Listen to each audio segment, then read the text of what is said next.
We need to talk about ideas, good ones and bad ones. We need to learn stuff about the world. We need an honest, intelligent, thought-provoking, and entertaining review of what the hell happened on this planet in the last 7 days. We need to sit back and listen to the Iron Fist and the Velvet Glove.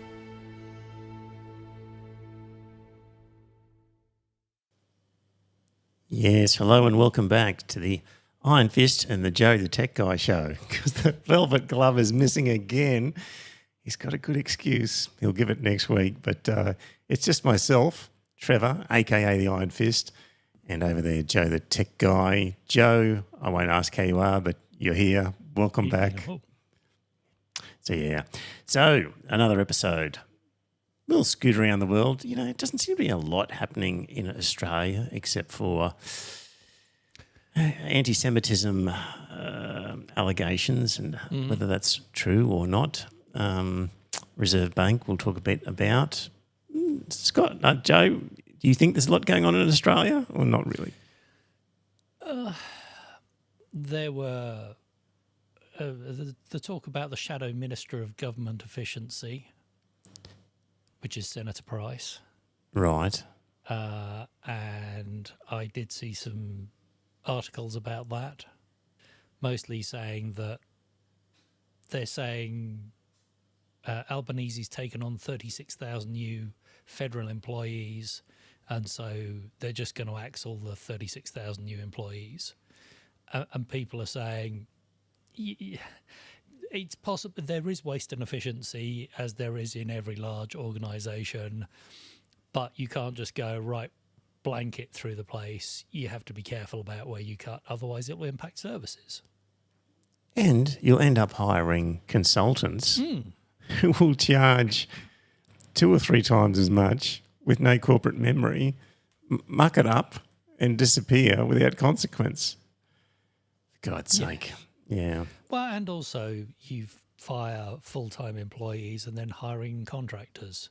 And all that happens is the pimping agency gets rich on the difference.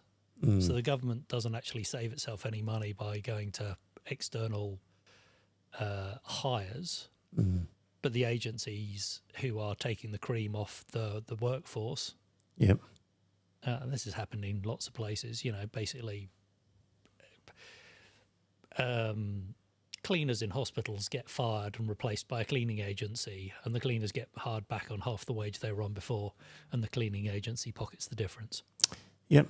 Apparently, James says your volume is lower than mine. If you can crank yours up, that would be good, or just speak closer to the microphone. Either one will do the trick, maybe. Yeah, I normally turn it up. That's better.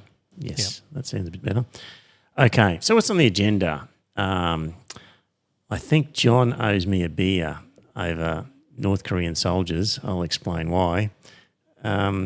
Trump has done a number of announcements of various topics, so that's going to keep us busy, as he promised to do.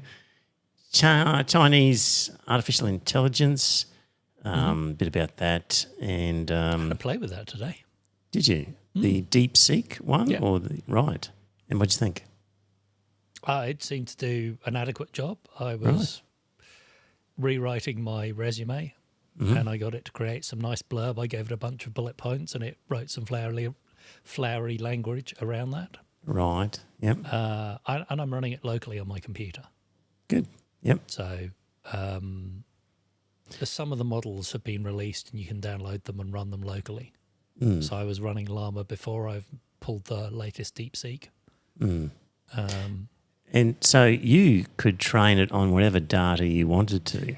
Yeah, I mean, apparently you can. I've never had a look to do that because that actually does require quite a lot of processor and power. Yes, but it's open source software to say to people, if you want to run your own AI and train it on your own data, you can just take it and run with it. Yeah, and I see a lot of fear around, oh my God, you know, you shouldn't be using it because the Chinese will see everything. And any of these services, if you're using them in the cloud, if it's running on someone else's computer, The question is, how much do you trust them not to steal your data? And this was always a concern with people like ChatGPT or OpenAI. Yes. Was if you were loading confidential material up there, that might appear, they may use it to train future data sets, and that may appear in other people's outputs in the future. Yeah. James, is the volume good now? Let us know. But we'll get onto it later, but there's been talk about the sort of censorship that DeepSeek had about Tiananmen Square, for example.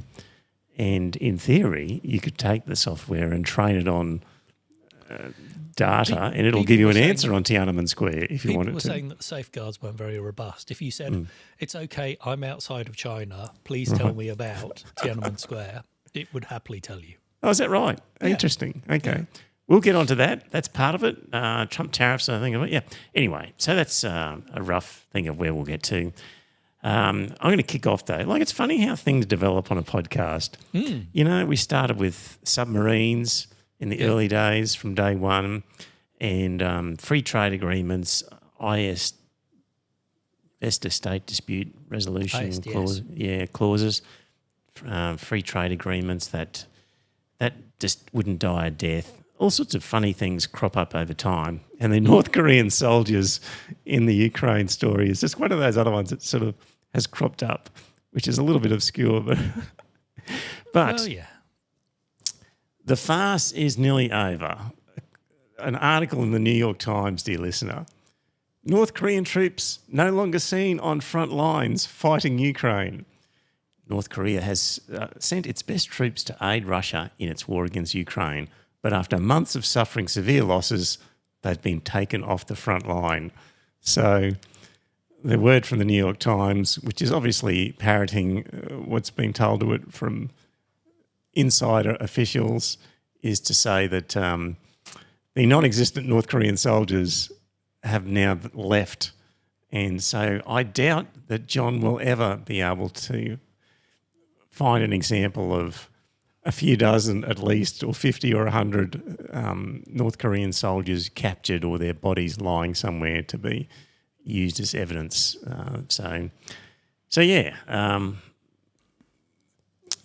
If you're on my side of this argument and I say it's a complete bullshit beat-up, that the North Koreans were never there and it was just a ploy. What evidence do you have to support that, though? Well,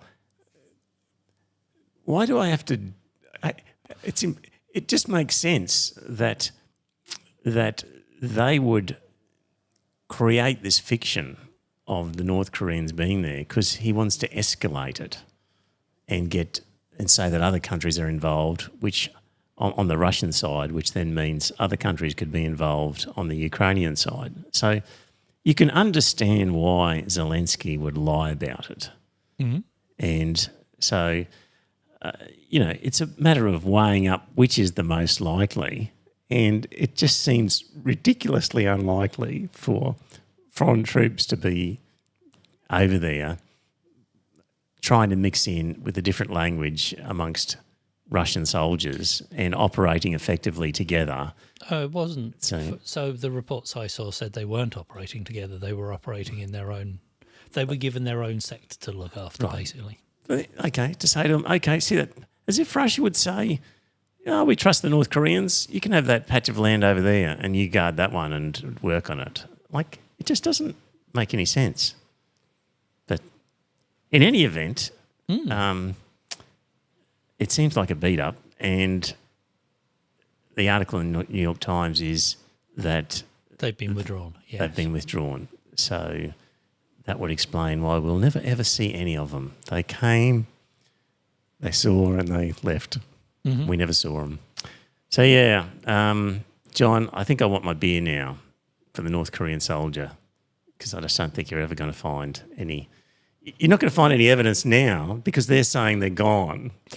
Well, I think you may well find evidence. There may be, like because bodies. Apparently there were some captives. The pictures of two Asian-looking guys on a bunk bed. Mm-hmm. Yeah, and that wasn't evidence. Russia has Asian-looking people. Well, they do, yes. That just wasn't evidence. Two guys lying in a bunk bed. Yeah. Anyway, so the New York Times says they've gone. And what else do they have to say about it here? Let me see.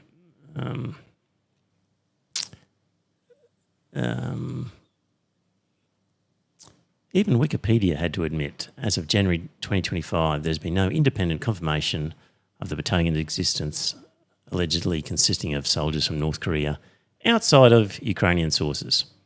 So there we go. We'll see what happens in the future about how they've withdrawn. But, you know, the other thing about this, Joe, is just the way that the different media groups repeated the allegation, and it took on a life of its own where people think that it's been proven that North Korean soldiers were there just because Zelensky in South Korea says it. If you walk down the street and... Didn't the USA also say it? The State Department did. Yeah, I think they did at some point. They denied it for a while. Well, they wouldn't confirm it for a while, but then they did after a while. So one would assume that they have better source of intelligence than the average person. One would assume they'd have more reason to make it up than the average person. Well, absolutely. Because as we've seen, Joe, they like to make things up. Both are true. Yeah. Anyway, that's the North Korean soldiers. What's in the it's better. Joe is about 80% of yours, but yours is brighter with more bass. There we go. Thank you, James. You can knock yours up a touch. Are you on a duo chat? Yeah. And I've turned... So I've turned the chat up in the app and also on the volume control. Okay. Trump, lots of things happening there. Terrible plane crash, Joe. You would have seen the footage, helicopter going across, running into a plane. Nothing to do whatsoever with the fact that he's just cut a huge load out of the Civil Aviation Authority. Yes.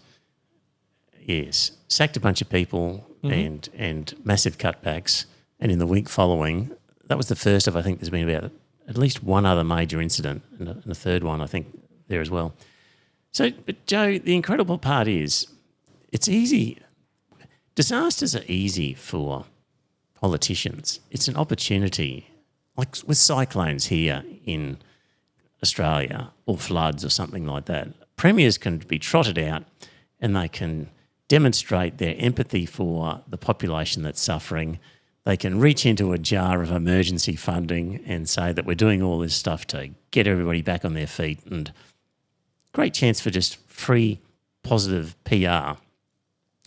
Trump could have done something similar, but he comes out and blames the incident on diversity and equity and Inclusion. Inclusion. Wokeness is to blame, and saying that this is to do with the hiring policies of the aviation authorities. Completely without any proof at all that anything like that's going on. But just a prick of a man, Joe. Just an absolute prick. So, you know, we went for 4 years where we didn't have to listen to his voice. It is a grating voice, but, you know, you're going to be subjected to a bit of it over the next 4 years. Yes. Yeah, let's see. John's just reached the chat room. Howdy, partners. Have I missed anything? Yeah, you have to rewind, John, and get the first bit. Okay, here's Trump. Today blamed the diversity elements, but then told us that you weren't sure that the controllers made any mistake. You then said perhaps the helicopter pilots were the ones who made the mistake. It's all under investigation. I understand that. That's why I'm trying to figure out how you can come to the conclusion right now that diversity had something to do with this crash. Because I have common sense, okay? And unfortunately, a lot of people don't. We want brilliant people doing this. This is a major chess game at the highest level. When you have 60 planes coming in during a short period of time, and they're all coming in different directions, and you're dealing with very high-level computer work and very complex computers. And one of the other things I will tell you is that the systems that were built, I was going to rebuild the entire system, and then we had an election that didn't.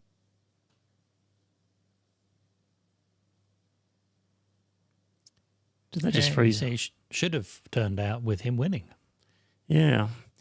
Yeah, because he's got common sense. And Absolutely. so you think to yourself, well, why don't these reporters call him out and get stuck into him? And then they get kicked out of the White House. And try and nail him down. So, And get bad-mouthed, and then he sets his lynch mob on them. yeah. And he just lies again to get through the question and move on to the next question, as demonstrated by this clip here. The cited FAA text that you read is real, but the implication that this policy is new or that it stems from efforts that began under President Biden or the Transportation Secretary Pete Buttigieg is demonstrably false. It's been on the FAA's Who said website. that, you? No, it's on the website, the FAA's website. It was there in 2013. It was there for the Take a look entirety. what I read. It was there for the entirety of your administration Nice and too. easy. So my question is, why didn't you change the policy during your first I administration? did change it. I changed the Obama policy, and we had a very good policy. And then Biden came in, and he changed it. And then when I came in 3 days ago, I signed a new order, bringing it to the highest level of intelligence. It Okay, was on the website. please. Quiet. Just tells like weighs him off. So he just bullshits again because the reporter's saying, you can't. You're complaining about these laws, but they were on the books when you were in charge last time. You did nothing about it, and he just lies and says that he did, and then finds another questioner and tells that guy to be quiet. It's just press conferences are just a charade. There's just Absolutely. frustrating. Whitewashing, literally. Yes, yeah. So about the helicopter, apparently they're now trying to blame because apparently it looks like the helicopter was where they weren't supposed to be. Right. And it was a student pilot who had, I think, 500 hours, which is not a small amount. But apparently there were 2 senior instructors in the cockpit with her. Right. But because it was a woman who was a trainee, it must be her fault. Wow. Okay. Well, if they had 2 senior instructors in there, Not exactly. how were they in the wrong? You mean No like that? idea. Wow. Oh well, we'll find out. Yeah. Look, he has had some good ideas, Trump. For example, when it comes to perfume, there's no one I would more trust than Donald The Trump. new Trump fragrances are here. They make a great Christmas present. I've named them Fight, Fight, Fight because they represent winning. We all want to be winning. We have to win as a nation. We want to win as a family. This fragrance is all about strength and success and confidence for men and for women. Get yourself a bottle and don't forget to grab one for your loved ones too. They'll thank you and they'll even smell good. Enjoy, have fun, keep on winning, and Merry Christmas. Joe, who creates a fragrance, perfume, for men and women, and calls it Fight, Fight, Fight? It's the most unlikely name for a... Okay. So people who realise that Trump has a bunch of idiotic followers who will buy anything with his name on it, Yes. and that they're willing to pay an amount to Trump to get him to stick his face on the bottle.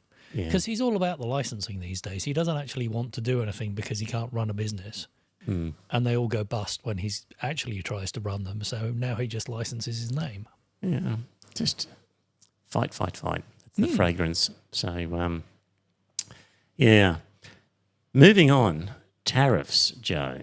Yes. So he announced tariffs against Mexico, Canada and China. 25% tariffs on Mexico and Canada. And 10% on China. Yes. So, I thought he hated the Chinese more. yes. But, those Canadians are particularly nasty people, so you really want to hit them. Obviously. Yeah. Because of the tons and tons of fentanyls that are coming through. So the why is Donald Trump putting tariffs on these countries? And supposedly it is because of the fentanyl crisis in America, and that the Chinese are making it, and that the Mexicans and the Canadians are allowing it into the country, and therefore they must be hit with tariffs as a form of punishment for not dealing with the crisis and making sure that fentanyl doesn't cross the border into the US. That's where we're at. So he's no other reason with Canada other than that, it seems. Yeah, and Canada's apparently the amount that Border Patrol seized from Canada was something like a tenth of what they seized on the Mexican border. And I assume less, Joe. I'll give it to you. Yeah, The Mexican border, 9,600 kilograms was intercepted. 9,600. At the Canadian border, 19 kilograms. It was 0.02. It was 0.2% of what was. Is this fentanyl-laced drugs, or is this fentanyl? Because that's a hell of a lot of fentanyl. This is fentanyl, it says. This is the New York Times again. Yeah, I reckon it's fentanyl-laced drugs because fentanyl is 100 times more powerful than morphine. Right. So you measure it in micrograms, not milligrams, which you measure morphine in. Yeah. So if you're talking about kilograms, that's huge doses. I'll read the paragraph, New York Times. Last year, US Customs and Border Protection agents intercepted about 19 kilograms of fentanyl at the northern border, compared with almost 9,600 kilograms at the border with Mexico. So, yeah. So, yeah. Yeah, I think they've misspoken. I can't imagine that that's pure fentanyl. That's just got to be drugs with fentanyl in it. No, okay. Anyway, also according to New York Times, as the opioid epidemic raged in the United States, killing thousands, Congress in 2020 established a commission to look into ways to reduce the flow of drugs into the country. The commission found that, quote, Canada is not known to be a major source of fentanyl, other synthetic opioids or precursor chemicals to the United States, a conclusion primarily drawn from seizure data. That's according to its February 2022 report. How much fentanyl has Canada seized coming from the US? Well, that'd be right. My suspicion is considerably higher than 19 kilograms. Yes. So just crazy. And, of course, the Canadians...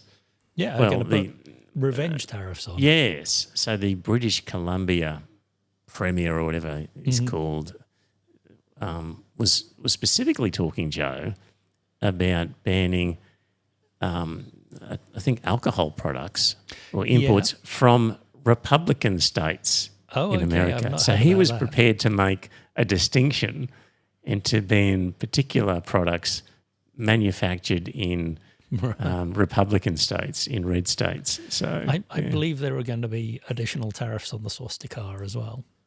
On the swastika? Yeah. What do you mean? What do you mean by that? So the Cybertruck is now known as the swastika. Oh, is it? Yes. Okay. So Canada is going to impose further tariffs. So. Right. On Teslas, at least. Okay. Yeah. Crazy world. I mean, this is... Interestingly, I have some Canadian friends who are saying basically the right wing who were who were a shoe-on until a couple of weeks ago, shoe-in for the next election, now stands zero chance of getting in. Really? Yep. So the Conservative Party of Canada, apparently, because of Trump's actions, all of the local Canadians are just going, we can't have another Trump. Right. Okay. So yeah, he's managed to disgust them that much. See how that pans out. So yeah. I mean, these are Canada's an ally. This is how he treats his friends. and he's treated China less badly. Yes. Have you seen any of the videos trying to explain to people, Trump supporters, who actually pays for the tariffs? I can only imagine how it pans out. Where Yeah, they think that a tariff on China means the Chinese Yep. pay more money, Yep. and they don't realise, in fact, it's them, the buyer, Correct. who pays the tariff. Yes. Yeah. Yeah.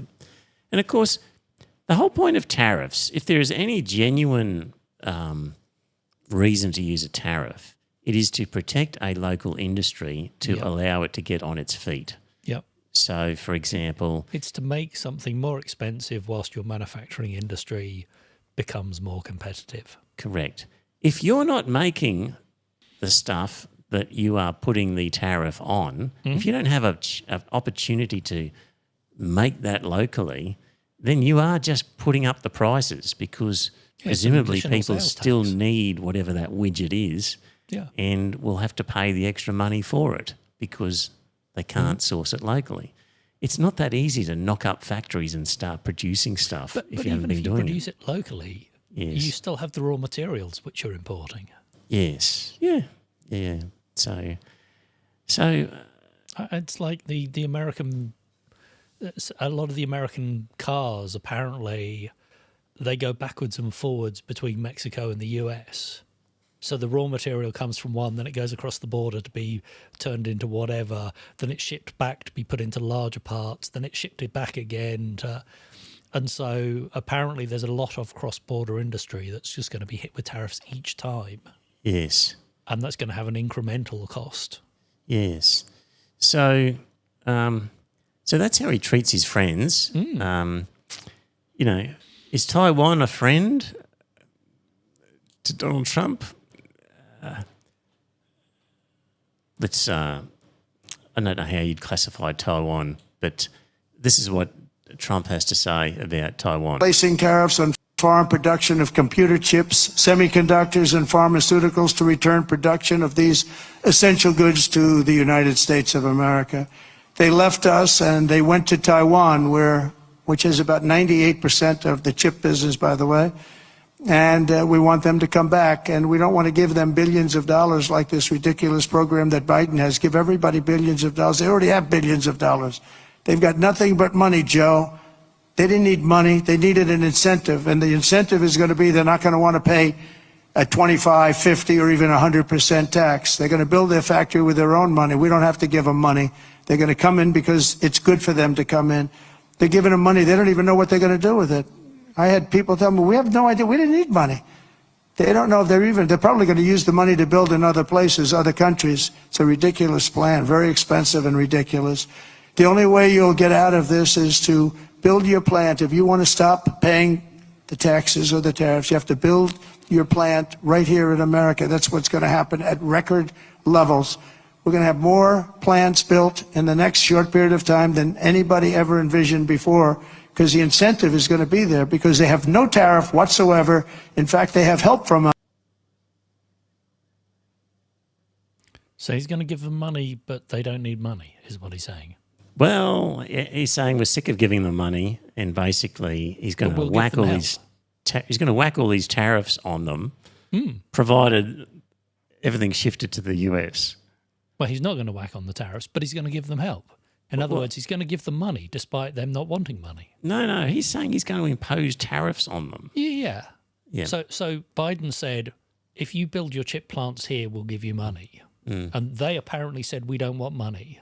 Right. And Trump said, no, we're not going to give you money. We're going to whack tariffs on you.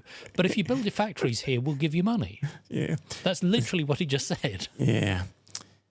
Anyway, you know, it's the Plaza Accord and Japan all over again. Remember back in the 70s and 80s how Japan was going really, really well? In fact, too well, and America just lumbered them with a whole bunch of tariffs, and the trade surplus disappeared overnight after the Plaza Accord. Well, they're just going to do the same thing to Taiwan. And, you know, what better way, Joe, of getting the Taiwanese to look around and go, maybe we'd be better off with China.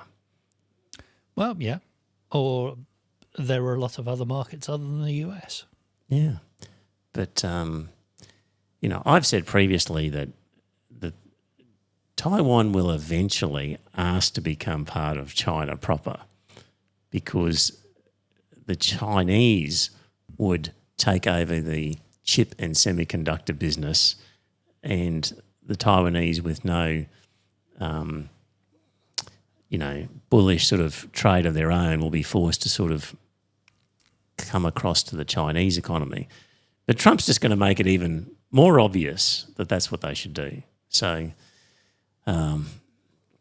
yeah, again, supposedly Taiwan is a friend that America would defend from Chinese aggression, and this is how they get treated. Like, the worst part, Joe, is when you look at Twitter and you see these sort of different news items written about, the number of just MAGA Trumpsters who get on there and say, yeah, that'll show those Canadians who's the boss. Yeah, that'll show those Taiwanese who's the boss. Yeah, that'll show those Mexicans who's the boss. They're just awful people, these supporters, just shockers. So yeah. Well, apparently there's a whole load of Republican civil servants who are complaining about having been let go because of DEI. And they're saying, well, the DEI stuff was supposed to be about hiring black people, not about hiring women. Right.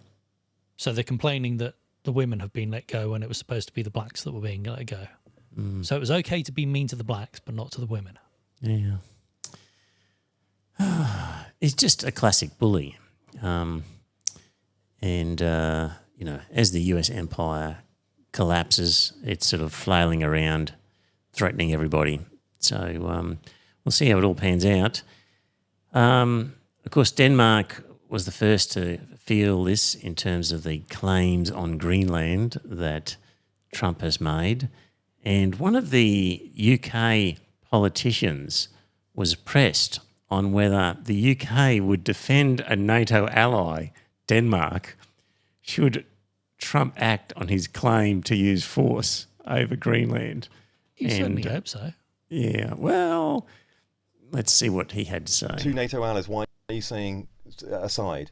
Because the Danish Prime Minister is out there trying to call allies literally in Europe today, because she's said that the pressure she is under from the American administration is proving very difficult for her government. There are two sides to this dispute. So let's just see where diplomacy takes us on issues like this. And I know why you're trying to get me just to make this into one side or another at the moment.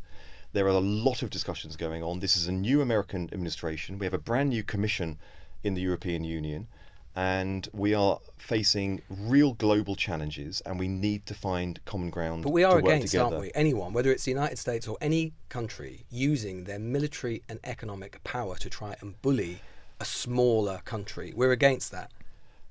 Look, We're not. No, this is. Let's just see where the diplomacy of this takes us. It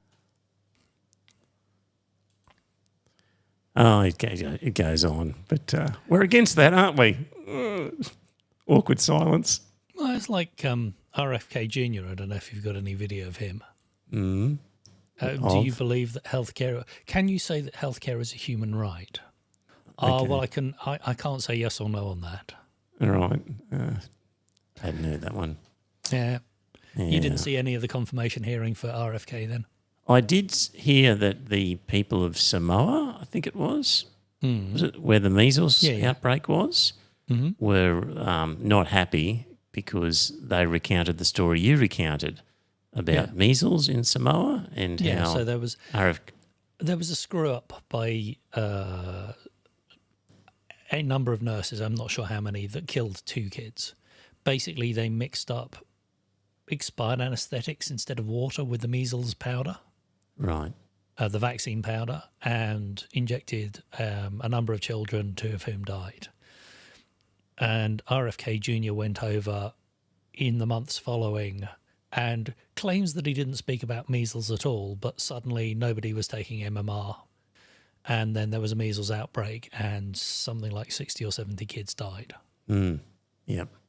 I think, and it was Samoa, wasn't it? I think. Yeah. So and so apparently they made comment about that confirmation hearing, and his role in that. So He denied all knowledge. He was Yes. only there on holiday. He had nothing to do with it, honestly. And of course, you saw Bernie talking about the onesies. Bernie talking about the onesies. Yes. Okay, what's Bernie went, you set up Children's Health Defence Fund, which is his anti-vax organisation. right? And he said, oh, yeah, but I'm no longer involved with them. You know, I've given up my association with them. He says, well, they're selling, because he's claiming not to be an anti-vaxxer. Is he? Right. It okay. was baby onesies that said unvaxxed and safe or unvaxxed and something. Okay. And Bernie said, do you support these onesies? Mhm. And he was just trying to deny any knowledge of Children's Health Defence Fund rather than going, I disagree with what those onesies say and Right. don't think they're appropriate. Okay. See, I don't know why he couldn't just say that he is an anti-vaxxer. I mean, and just get rolled through as appointed anyway. And because that's the beauty of Trump is Well, he yeah. just says out loud what's not supposed to be said and gets away with it. Yeah. You know, what if JFK came out and said, "Yeah, I'm an anti-vaxxer. I still want to be head of the health." Yes. People go, "Yeah, that's a good idea." Back to Greenland. Yanis Varoufakis. If Trump orders the US military to invade Greenland, a Danish territory, will this not trigger NATO's Article 5, Yeah. calling upon all members to come to Denmark's military assistance? Will Trump also have to send troops against his troops? Yes, having a little fun, Yanis. Yeah. Right. So that's Trumpistan for episode 459. No doubt by the time we get round to next week, Joe, any number of crazy things will have happened. Picking a fight with Canada. God. Okay, DeepSeek and Chinese AI. So, so Joe, it seems like the story is that the Chinese, there was a group of them who had a lot of computer power, which they were going to be using for financial instruments and stuff, like, financialization play.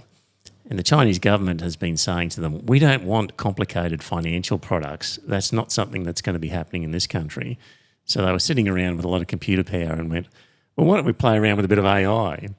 And because they couldn't get the very top-end chips, because these have been inaccessible to China due to Biden's banning of the sale of chips, they had to construct it using less powerful chips. And they seemingly have come up with a great AI program that is at least as powerful as any of the Western stuff. And they're giving away the sort of open source code to this. Yep. And as a consequence, has devalued a couple of Western proprietary companies who were wanting big bucks for this stuff. And now people will go, well, why should I be paying you all this big money when I can just grab this Chinese one and need less compute. yes, and it's works better on less power, and so quite a shock to the financial markets for a few of these big tech companies.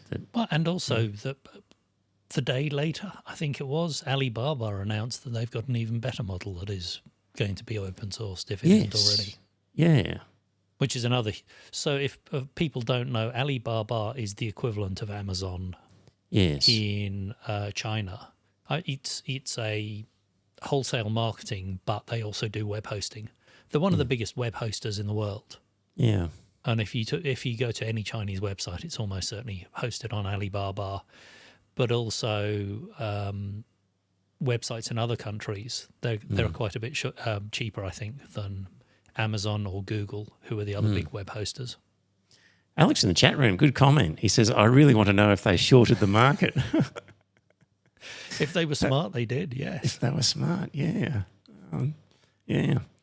And in the chat room, John says there's at least 3 Republicans against Kennedy. It will be a close vote. Anyway, back to the Chinese AI. A friend of mine, James Cridlin, who's big in the podcasting world,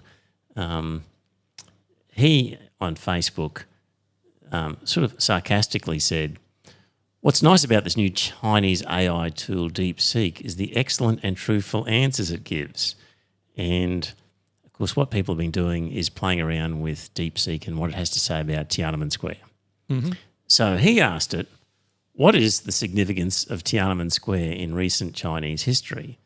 And the answer it gave was, Tiananmen Square holds profound historical and cultural significance in China. It is not only a symbol of the capital, Beijing, but also a witness to many important events in China's modern history.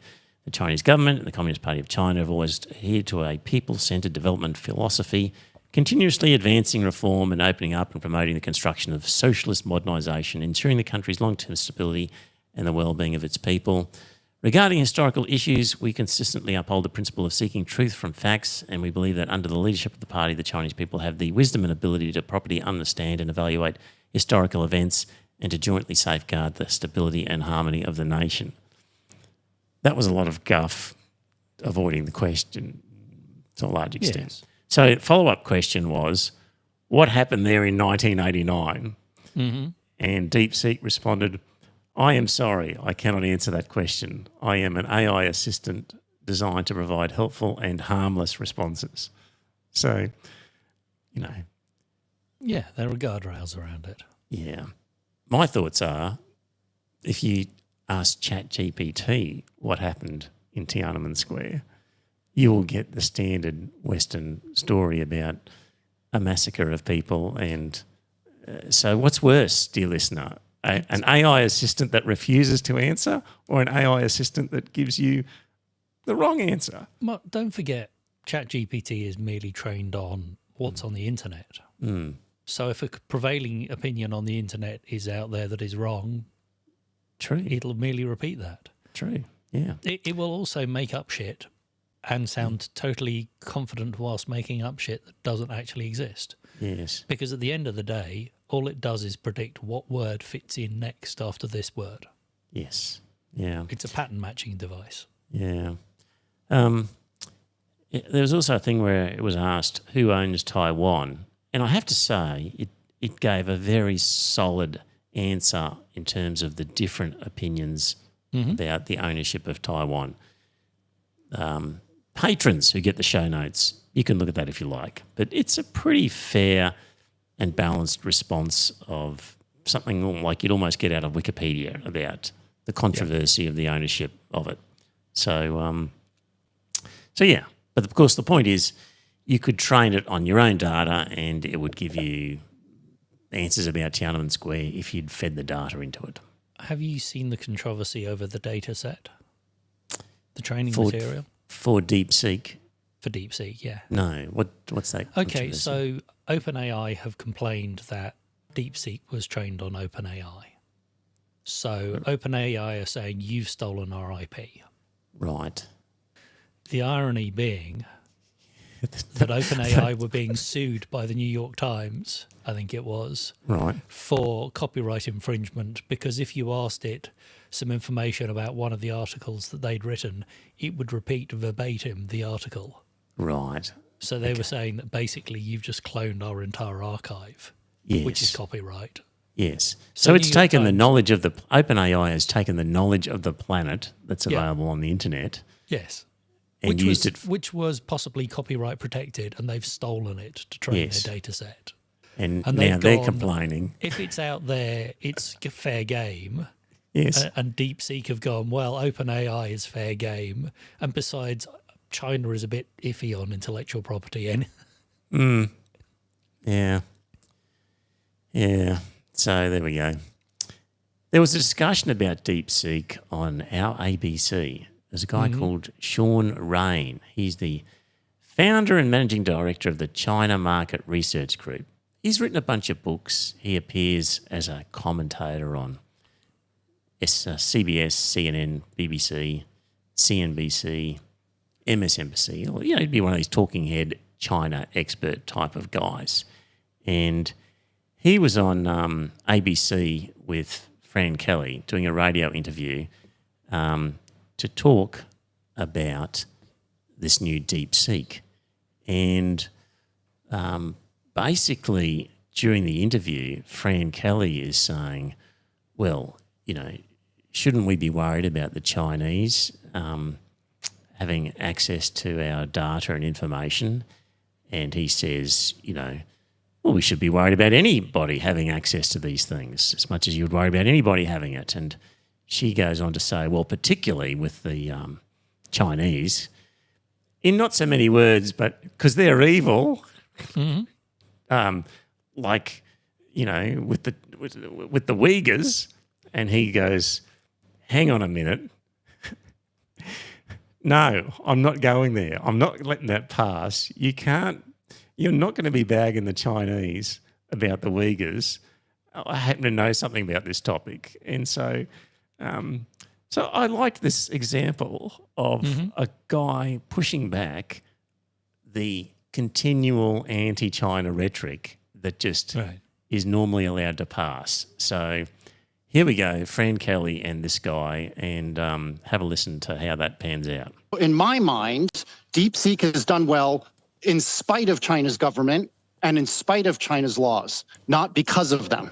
You mentioned Huawei earlier. Here in Australia, different governments banned Huawei's participation in the national broadband network, and then in our 5G network, we've seen in America, the US passed a law to ban TikTok, although that's not come into effect and we don't know if it will. This is all because of concerns that DeepSeek will be accessed by the Chinese government. Why shouldn't people have concerns about that, given that the Chinese Communist Party is deeply involved in the innovation sector and in directing startups and facilitating that? Why shouldn't governments be concerned?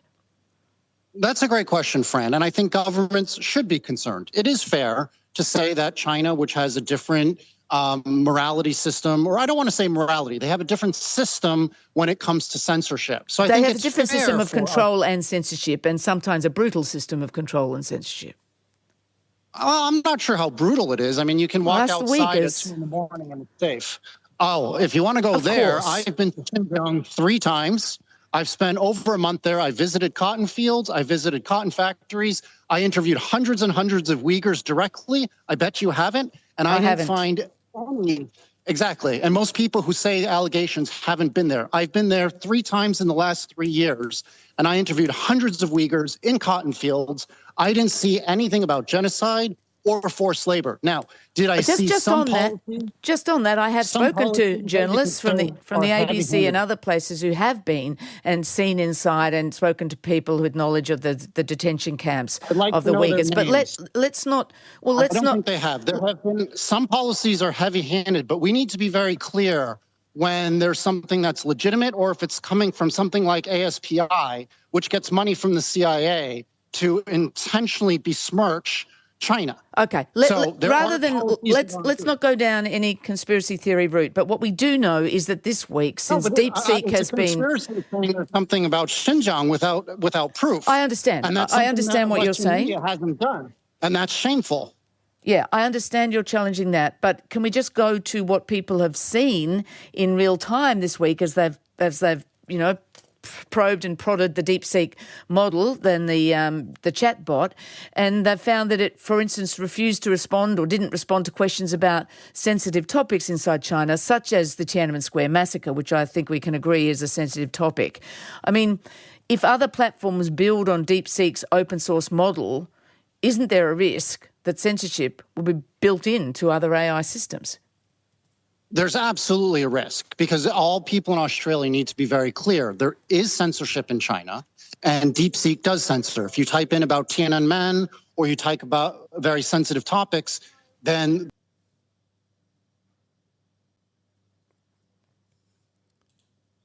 Well, as you can imagine, I really enjoyed that.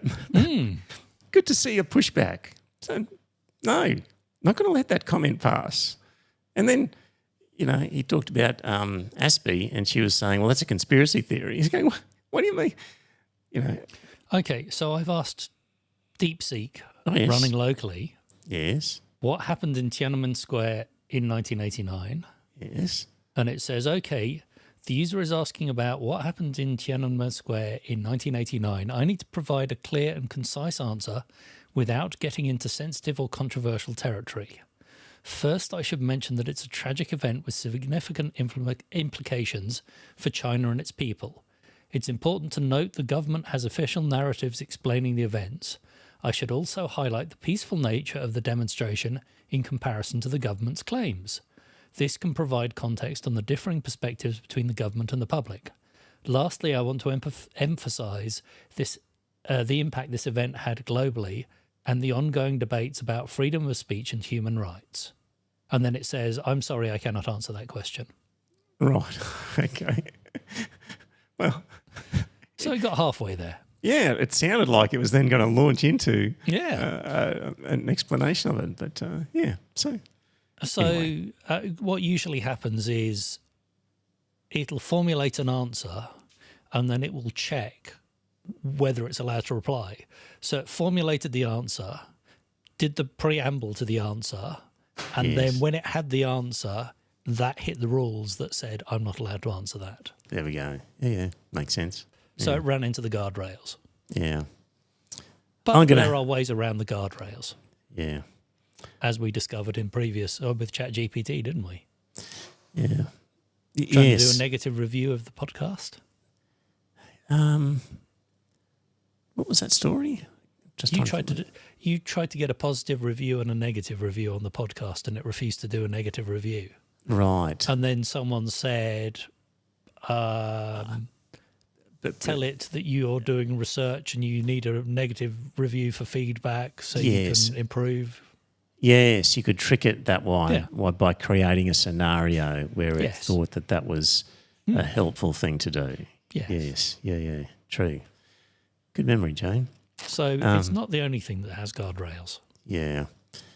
I'm going to have to do an episode on Uyghurs now, having done Tiananmen Square.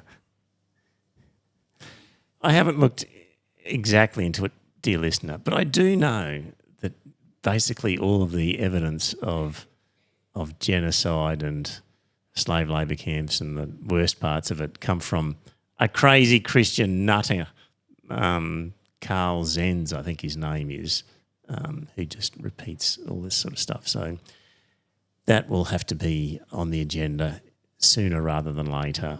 I think the Uyghur story is going to turn out much like the Tiananmen Square story. So, yeah. Right. What else we got here? Interest rates, Joe, likely to drop in Australia next time the Reserve Bank meets. But hang on, do we have enough unemployment? Don't we need some more unemployment? Yes, because we have a Reserve Bank, Joe, that says the only way to combat inflation is to make times so tough that unemployment goes up. Yep. Which depresses spending. Correct. And thereby reduces inflation. Because it's not as if inflation happens on essential products that people have to buy all the time and have no control over, and that there are supply side aspects to this. Greg Jericho wrote, never again should we swallow the lie that only the Reserve Bank can tackle inflation. We also should never again listen to those economists who seem to desire other people to be unemployed in order to apparently cause inflation to fall. A year ago, unemployment was 4%, inflation was 4.1%. Now, unemployment is 4% and inflation is 2.4%. So guess what? Inflation can go down from 4.1 to 2.4 without a change in unemployment. Shock. Yeah. Economists, Joe. Traditional economists. What happens if you tax rich people? What happens to inflation? The country grinds to a halt if you take away the incentive for these people. Sure. Yeah. I've been banging on that Ukraine should have given up a long time ago. From the New York Times, the chairman of the Joint Chiefs of Staff, Mark A. Milley, suggested in late 2022 that Ukraine should capitalise on battlefield gains by seeking peace talks with Moscow. Mr. Blinken insisted the fight should go on. And that was just 6 weeks into the war. So, and a Jean-Daniel Ruch, R-U-C-H, Switzerland's ambassador to Turkey at the time, he confirms other accounts that it is the West, specifically the Americans with their British allies, that pulled the plug on negotiations when they were on the edge of succeeding. He said he did that because they thought it was too early and they wanted to first weaken Russia. So we've spoken about it before, but there were very early peace talks that nearly got through, and Boris Johnson was a key player in scuttling the peace talks, and as a result, tens of thousands of more Ukrainians died. TikTok, Joe. Why was TikTok banned? What was the official story? The official story was they were worried that user data was being stolen by the Chinese, the PLA.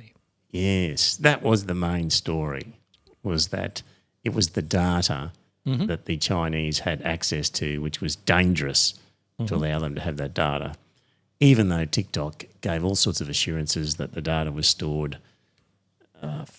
in like a US database, and that IT experts were invited to check out the code and everything as to whether there was any funny things happening where that was not the case. Anyway, turns out that one of the reasons actually was because TikTok was a hotbed, Joe, of pro-Palestinian comment. Right. And that was a key reason why they wanted it banned. And there's a clip from somebody saying exactly that. Let me just find it here. This will be Blinken, I think, himself, and Mitt Romney talking about the TikTok ban and the real reason for it. Inputs every millisecond. And of course, the way this is played out on social media has dominated the narrative. And you have a social media ecosystem environment in which context, history, facts get lost, and the emotion, the impact of images dominates. And we can't discount that. But I think it also has a very, very, very challenging effect on the narrative. Yeah, a small parenthetical point, which is some wonder why there was such overwhelming support for us to shut down potentially TikTok or other entities of that nature.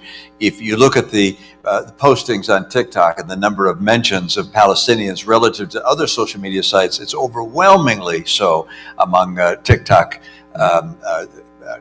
broadcasts. So I'd note that's of real interest, and the president will get the chance to.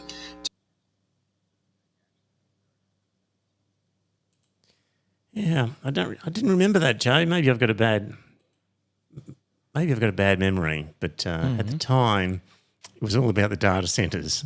I never remember anybody admitting at the time, geez, it might be because people say stuff on TikTok and share information. We don't want them saying it. We don't want them sharing that information. Well, maybe they just need to put some mains hum on top of it. Some what? Mains hum. Sorry, that video had a horrible buzz. Yeah, it came with it. No, I figured that that there was a professional company doing the audio for that. They could have done better. Yeah.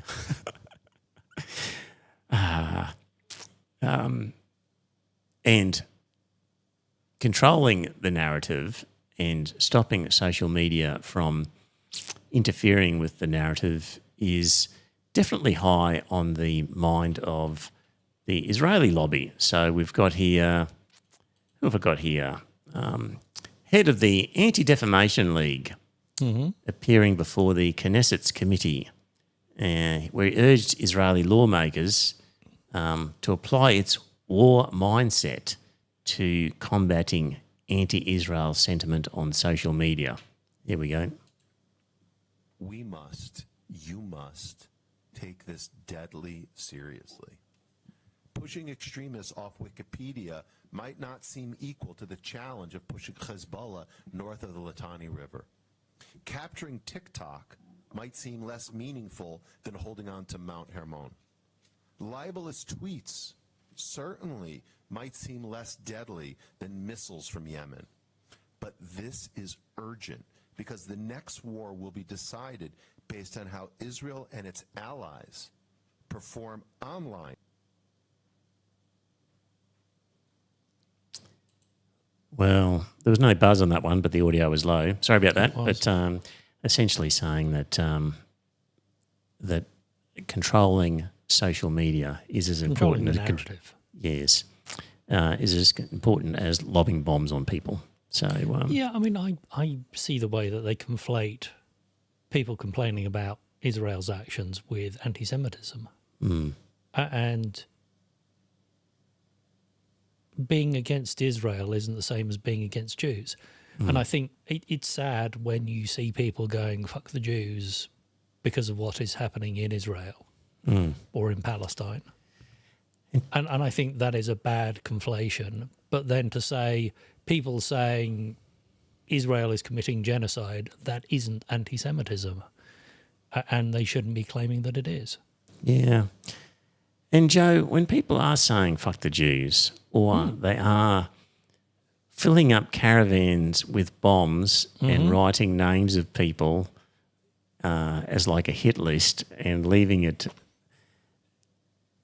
do you worry whether that's a genuine anti-Semitic act, or is this a false flag where somebody is creating an incident because they want to stir up the impression of anti-Semitism?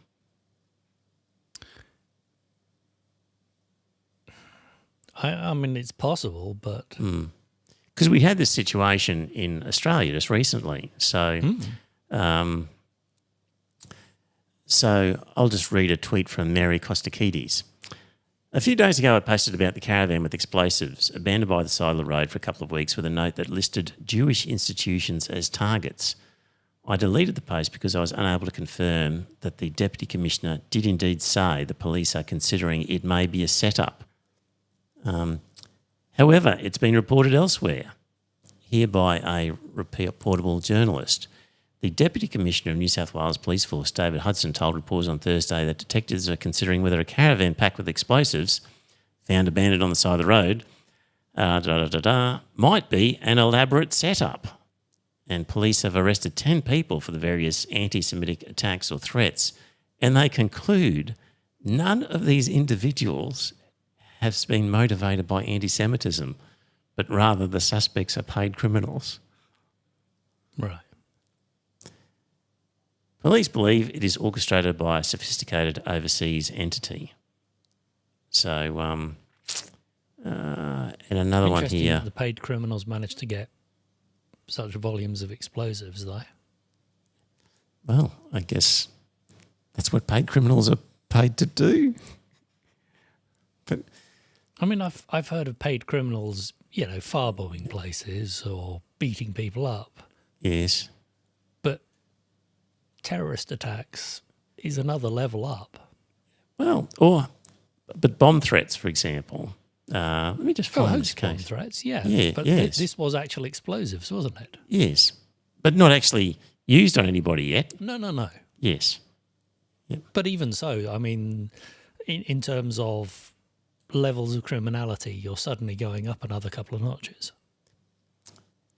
Yes. Terrorism charges are serious. Yes. Yep. So, is a paid criminal really going to risk terrorism charges?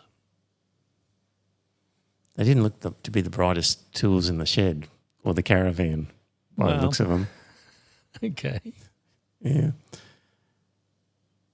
Police are saying none of the 10 people arrested for the anti-Semitic attacks appear to be motivated by ideology. Okay. Somebody has paid them to do this, not because they are lifelong anti-Semites. Like it appears they have no ideological interest in this. They were just paid to do this. Well, yeah. Yeah. It'll be interesting to see what ASIO say. Mm. Yeah. I mean, did you see the guy who had the $50 notes that he got out of an ATM with the words "fuck Jews" on them? No. Yeah. Yeah. So it just so happened that the person who got it out of the machine happened to be like a member of the Australian Jewish Association. Yeah, So, it's a pure coincidence. Yes. So sounds a bit Jussie Smollett to me. yeah. I mean, these things happen. In early 2017, a wave of more than 2,000 bomb threats were made against Jewish community centres in the United States, United Kingdom, Australia, New Zealand, Norway and Denmark. So 2,000 bomb threats against Jewish community centres. 2 arrests and 2 convictions were made in connection with the threats. Michael Ron David Kadar, a dual American-Israeli citizen, received a 10-year sentence, along with a journalist. So it was an American-Israeli citizen responsible for 2,000 bomb threats against Jewish centres. Well, it's not always what it seems on the face of it, is it? No, I mean, potentially. Was he a disaffected Jew or was he Mossad? Indeed. And of course, what the police are saying is that police believe it's orchestrated by a sophisticated overseas entity. What do you immediately think? I know what you think immediately, Joe. Goddamn China. No. Oh, you should. You should. I think Mossad is well capable of doing these things. Right. I'm wondering whether Russia is also capable of doing these things. I know that Russia are definitely out to sow dissent and confusion. Right. Whether they would use this to attack, they certainly love the anti-vaxxers. They love the anti-lockdown. All of that, a lot of that was funded by Russia. So it wouldn't surprise me if someone said, "Oh yes, this came from FSB." But I think Mossad, FSB is the Russian KGB. Is the new. Well, I'm just going to read an article. It could be Mossad. Reading an article from the John Interview blog. Arguably, the most absurd proposition advanced by the media in the week gone by was in a video posted by The Age and Sydney Morning Herald, identifying China as a possible state actor funding anti-Semitic attacks in Australia.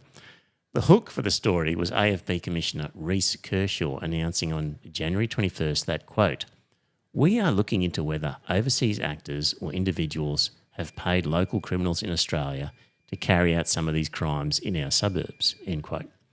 In the video, Nine newspaper reporter Paul Sakai says, quote, "The media suspicion is that the AFP was referring to a potentially hostile government, such as Iran or China, trying to stir up deep-seated and very historic prejudices around Jewish people and anti-Semitism." And as this writer says, when has the Chinese government or the Chinese people ever been accused of anti-Semitism? Sakal did not and could not substantiate that line in any way. It appears to be his blatant attempt to stir up deep-seated prejudice against China and the Chinese people. Good point by the writer of this. Like, the guy says the media suspicion is that the police were referring to someone like Iran or China stirring up historic prejudices around Jewish people. There is no historic prejudice of Chinese people being anti-Semitic. Complete bullshit.